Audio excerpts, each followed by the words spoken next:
Bem-vindo ao programa Hora do Estudo Bíblico, com o doutor e professor Lehmann Strauss. Este estudo é o resultado do tempo pessoal com o Senhor, da experiência de ministério pastoral e das conferências bíblicas do Dr. Lehmann Strauss, que nos instrui e encoraja com o ensino da Palavra de Deus. Agora com você, Hora do Estudo Bíblico, na apresentação de Aurélio Campos. Graças a Deus por mais um dia de vida. Louvamos a Deus por essa oportunidade, louvamos a Deus por sua vida, meu querido amigo, que ouve a nossa programação. Se possível, abra a sua Bíblia, por favor, no capítulo 23 de Levítico. Levítico, capítulo 23. Estamos estudando juntos as 7 festas do livro de Levítico. Nós aprendemos que estas festas são uma visão profética, um quadro profético do plano de Deus através dos tempos até o milênio. Condensado em um único capítulo do Antigo Testamento, encontramos uma visão profética do plano de Deus para Israel e para as nações também. Antes de continuarmos, vamos buscar a Deus em oração. Ore comigo. Querido Pai, somos gratos, Senhor, por Tua palavra, que nos guia, que nos mostra o caminho a seguir. Agradecemos, Senhor, por nos dares esta revelação de Ti mesmo e de Teu grande plano para a terra e para aqueles que nela vivem. Agradecemos, Senhor, por este Mestre, o Espírito Santo, que não apenas escreveu o livro, mas também nos ensina Suas palavras. Pai, abençoa-nos ao estudarmos a Tua palavra. Pedimos que cada um que está ouvindo este programa hoje possa crescer e desenvolver-se na sua vida espiritual. Senhor, pedimos-te por aqueles que não são salvos, que possam entregar suas vidas a Ti. Nós sabemos que o Senhor não quer que ninguém pereça, mas que todos cheguem ao arrependimento. Nós oramos em nome do nosso Senhor Jesus Cristo. Amém. Na última vez estudamos a primeira festa ou solenidade em Levítico 23, a festa da Páscoa. Eu quero dar uma palavra-chave para cada uma dessas festas. A palavra-chave para a festa da Páscoa é, anote aí, salvação. Aprendemos com a festa da Páscoa que ela é uma figura, uma tipologia do nosso Senhor Jesus Cristo. Como Paulo disse em 1 Coríntios, capítulo 5, versículo 7, porque Cristo, nossa Páscoa, foi sacrificado por nós. Através deste sacrifício, o pecador pode chegar diante de Deus e receber a vida eterna, a salvação. Portanto, a palavra que descreve Páscoa é salvação. Chegamos agora à segunda festa, que é a chamada Festa dos Pães Ázimos, sem fermento. Encontramos isso nos versículos 6 a 8. Vamos ler esses versículos. E aos 15 dias deste mês é a festa dos pães ázimos do Senhor. 7 dias comereis pães ázimos. No primeiro dia tereis santa convocação. Nenhum trabalho servil fareis, mas 7 dias oferecereis oferta queimada ao Senhor. Ao 7º dia haverá santa convocação. Nenhum trabalho servil fareis. Levítico 23, versículos 6, 7 e 8. Ela parece como uma festa separada, mas está estritamente relacionada à festa da Páscoa. A Páscoa era celebrada em um dia e no dia seguinte começava a festa dos pães ázimos. Aqui está um ponto a ser observado. Não havia tempo perdido entre essas duas festas. Era necessário peregrinar até Jerusalém para estar presente em ambas as festas. Lembre-se que existem 7 festas, mas apenas em 3 se peregrinava anualmente para a cidade de Jerusalém. Estas santas reuniões tinham como finalidade adorar a Deus e ter comunhão uns com os outros. Portanto, tenha em mente este fato muito importante, que a festa dos pães ázimos começava um dia após da Páscoa, e isto com um motivo definido. O Cordeiro Pascal era sacrificado no dia 14, e a festa dos pães ázimos começava dia 15 do mesmo mês. Não havia intervalo entre a primeira festa e a segunda. A duração da festa dos pães ázimos deveria ser de 7 dias. Podemos ver isto em Deuteronômio, capítulo 16, versículo 3. Esta era uma semana repleta, um tempo perfeito. Vamos voltar um pouco e retomar um pensamento do qual tratamos em nossos estudos anteriores. O número 7 é o número da perfeição ou da plenitude. Existem 7 dias na semana, o 8º dia automaticamente se torna o primeiro dia, Existem 7 notas na escala musical e a 8ª nota automaticamente se torna a primeira nota, só que uma 8ª acima. 7 é o número da plenitude ou da perfeição. Eu creio que o número 7 é muito importante e significativo ao longo das Escrituras. Portanto, temos aqui então a festa dos pães ázimos, que começava um dia depois da Páscoa e durava uma semana inteira. A festa dos pães ázimos e a festa dos tabernáculos, vamos chegar a ela um pouquinho mais tarde, eram as únicas festas de 7 dias. As outras eram de apenas um dia. Agora, assim como o Cordeiro da Páscoa é uma tipologia da morte de Cristo, o fundamento da nossa união com Deus, assim também a festa de 7 dias dos pães ázimos mostra o caráter da vida do crente, que é a base de sua comunhão com Deus.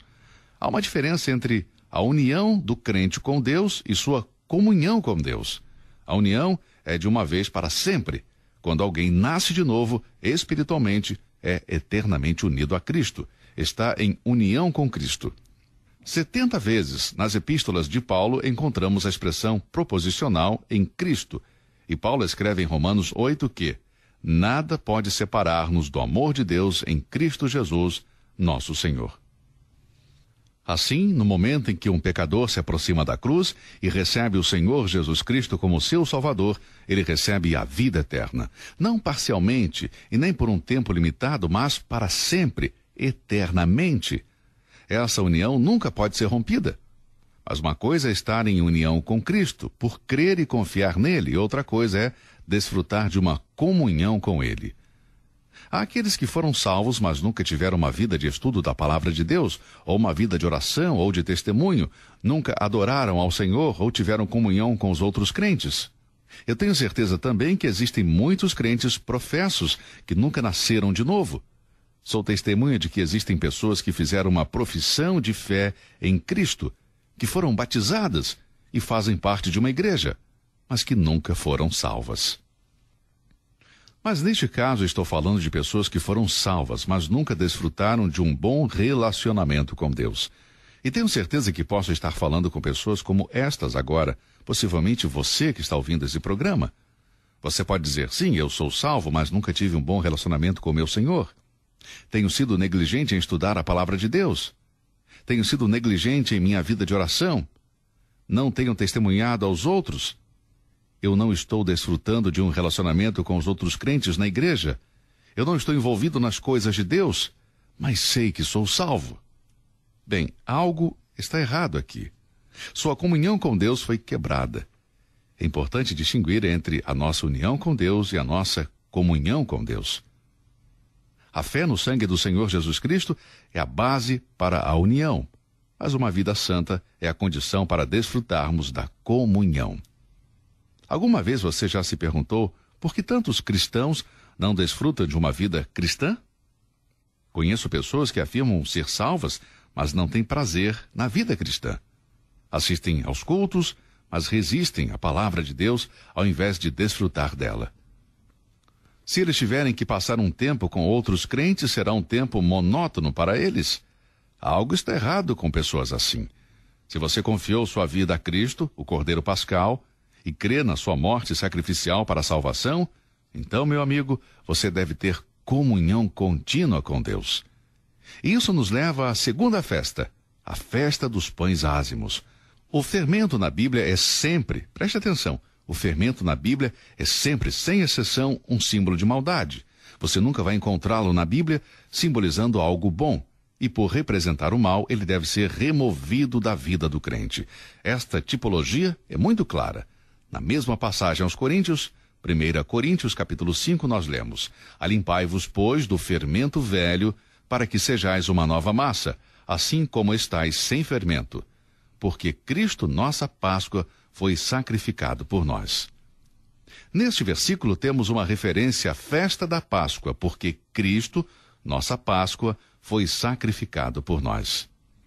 Paulo escreve, portanto, Alimpai-vos, pois, do fermento velho. Isto significa despojar-se das velhas práticas da vida de pecado. No que diz respeito a Deus, a Páscoa, que representa a morte de Cristo, satisfaz todas as exigências por causa do pecado. No entanto, A festa dos pães ázimos marca o início da relação do pecador com Deus e está baseada em uma santidade prática. Eu quero dar uma segunda palavra-chave, uma palavra-chave para esta festa. Anote aí, a palavra-chave para a festa da Páscoa é salvação. A palavra-chave para a festa dos pães ázimos é santificação. Não uma santificação posicional. A palavra santidade significa algo que foi separado. Toda pessoa salva é santificada posicionalmente, ou seja, todo nascido de novo foi separado, santificado, separado por Deus. A palavra santificação nem sempre está associada ao comportamento. Há uma santificação posicional. Deus separa o pecador que crê. Ele o santifica para uma vida santa. Mas o pecador que se converte deve santificar-se a si mesmo. Ele deve separar-se para se apropriar de tudo o que Deus tem para ele. Portanto, sua comunhão com Deus é importante e está baseada em uma santificação prática. O Senhor Jesus orou em João, capítulo 17, versículo 17. Santifica-os na verdade, a tua palavra é a verdade. Aqui, amados, vocês têm a chave para uma vida santa, uma vida sem fermento. A chave é estudar a palavra de Deus, apropriar-se dela e praticá-la. Será que nós amamos as Escrituras? Lemos as Escrituras? Nos alimentamos da palavra de Deus, aplicando o que lemos na Bíblia na nossa vida cristã? Se fizermos isso, então estaremos nos santificando, estaremos nos separando para o propósito para o qual Deus nos separou quando nos salvou. Tudo isso é extremamente importante. O pecador deve livrar-se do fermento assim que for redimido. Este é o motivo pelo qual a festa dos pães ázimos vem imediatamente depois da festa da Páscoa, no dia seguinte. Não havia intervalo, o que significa que o pecador deve afastar-se do mal assim que ele for redimido. Posicionalmente, ele é santo aos olhos de Deus, mas na prática deve exercitar a santidade depois de nascer de novo. Por que será que em alguns casos leva tempo após a conversão para que o cristão assuma a sua responsabilidade no que concerne uma vida santa? Talvez você possa responder esta pergunta. Por que tantos que se dizem cristãos não crescem na fé? Por que leva tempo antes que eles realmente se apeguem às coisas de Deus? Bem, parte do propósito de Deus na redenção é que nós, cristãos, devemos ser libertados das práticas profanas e dos hábitos da velha vida. Veja 1 Pedro capítulo 1, versos 18. O Espírito Santo diz que somos resgatados, mas resgatados do quê? Da nossa vã maneira de viver, que por tradição recebestes dos vossos pais. Todos os cristãos foram redimidos da culpa e da pena do pecado. Mas deixe-me perguntar uma coisa. Você está sendo resgatado diariamente da sua maneira de viver? Deus espera muito mais da morte de Cristo do que apenas o perdão de nossos pecados. As pessoas pensam às vezes que a morte de Cristo foi apenas um livramento do inferno. Bem, certamente que foi, mas não é apenas isso. Não somente isso. 2 Coríntios 5,15 lemos: E ele morreu por todos, para que os que vivem não vivam mais para si, mas para aquele que por eles morreu e ressuscitou.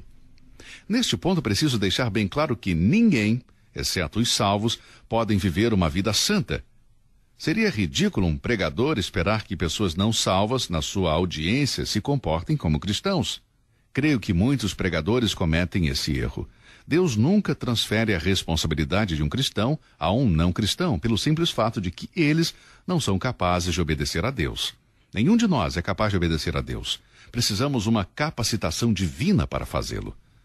Era ilógico e irracional para os egípcios tirarem todo o fermento de suas casas, se não houvesse sangue nos umbrais de suas portas. Veja, voltando a Êxodo capítulo 12, quando Deus ordenou que o cordeiro deveria ser sacrificado e o sangue aplicado no umbral da porta, só então é que eles poderiam comer a carne do cordeiro e o pão sem fermento. A exortação para comer pão sem fermento veio depois da aplicação do sangue do cordeiro pascal. Os egípcios não criam na mensagem de Deus. Eles não sacrificaram um cordeiro, não aplicaram o sangue. Eles não foram resgatados, por isso não fazia sentido que eles comessem pão sem fermento. Quem não é salvo não pode se alimentar de Deus. Alguns hoje podem estar indo à igreja, podem estar obedecendo a alguns rituais religiosos, mas o contato vital com Cristo vivo, com o seu poder transformador, não existe na vida da pessoa que não é salva. E aqueles que rejeitam a absoluta necessidade do derramamento de sangue estão separados do Senhor, com ou sem suas cerimônias religiosas. Queridos, é possível uma pessoa ir à igreja todos os domingos de sua vida e acabar no inferno. Devemos ter um relacionamento pessoal e vital com o Cordeiro Pascal, confiar na sua morte sacrificial e aplicar o sangue do Cordeiro para a redenção das nossas almas. A pergunta é, você está se alimentando do Cordeiro? Vamos ler João 6, versículos 51 a 56, que esclarecerá um pouco mais sobre o fato de alimentar-se do Cordeiro. Jesus disse: Eu sou o pão vivo que desceu do céu. Se alguém comer deste pão, viverá para sempre. E o pão que eu der é a minha carne, que eu darei pela vida do mundo. Disputavam, pois, os judeus entre si, dizendo: Como nos pode dar este a sua carne a comer? Jesus, pois, lhes disse: na verdade vos digo que se não comerdes a carne do Filho do Homem e não beberdes o seu sangue, não tereis vida em vós mesmos. Quem come a minha carne e bebe o meu sangue tem a vida eterna, e eu o ressuscitarei no último dia. Porque a minha carne verdadeiramente é a comida, e o meu sangue verdadeiramente é a bebida. Quem come a minha carne e bebe o meu sangue, permanece em mim e eu nele. Deixe-me dizer que esta passagem da Escritura é muitas vezes incompreendida e mal interpretada, quando não se leva em conta o contexto.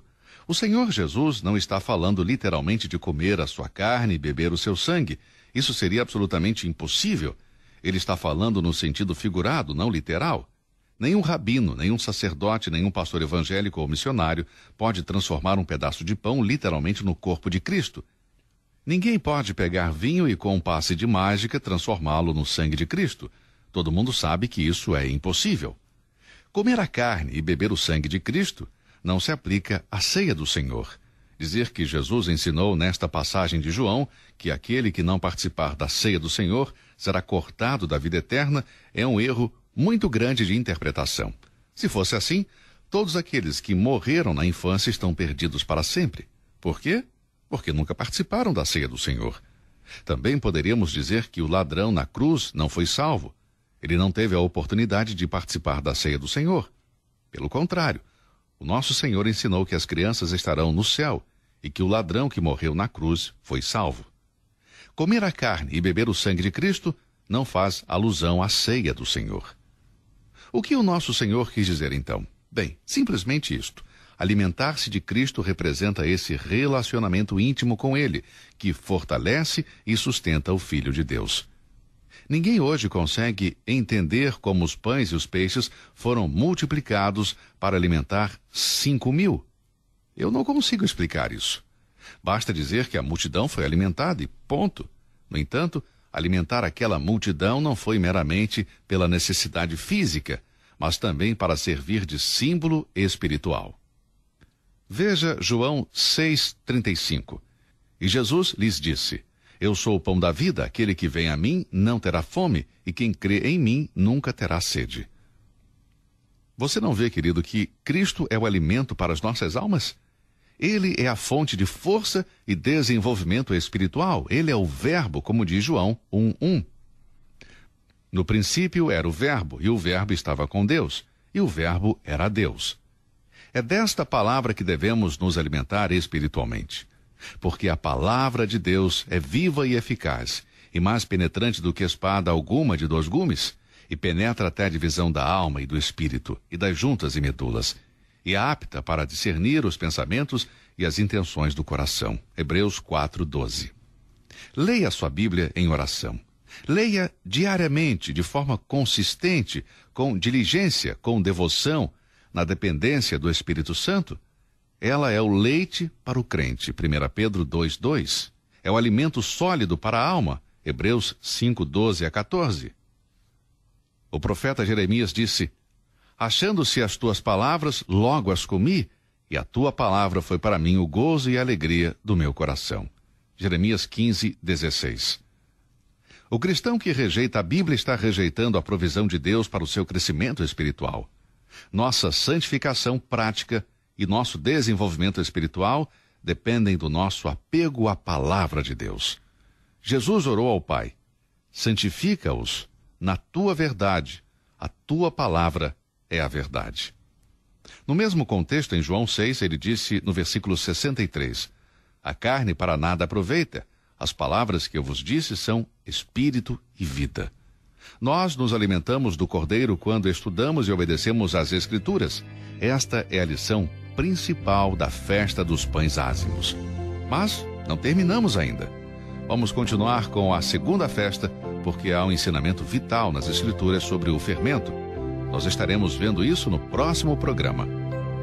Se você não é salvo, entregue sua vida a Cristo ainda hoje. E queridos irmãos e irmãs em Cristo, vamos gastar mais tempo, um pouco mais de tempo, lendo a palavra de Deus. Bem, se Deus quiser, estaremos de volta no próximo programa. Até lá, que Deus os abençoe. Você ouviu Hora do Estudo Bíblico com o professor e doutor Lehmann Strauss, na apresentação de Aurélio Campos. Se você deseja ouvir novamente esta mensagem, visite a nossa página na internet www.bbnradio.org. Fica o convite para você nos acompanhar amanhã, neste mesmo horário, aqui na BBN. Hora do Estudo Bíblico é uma produção da BBN.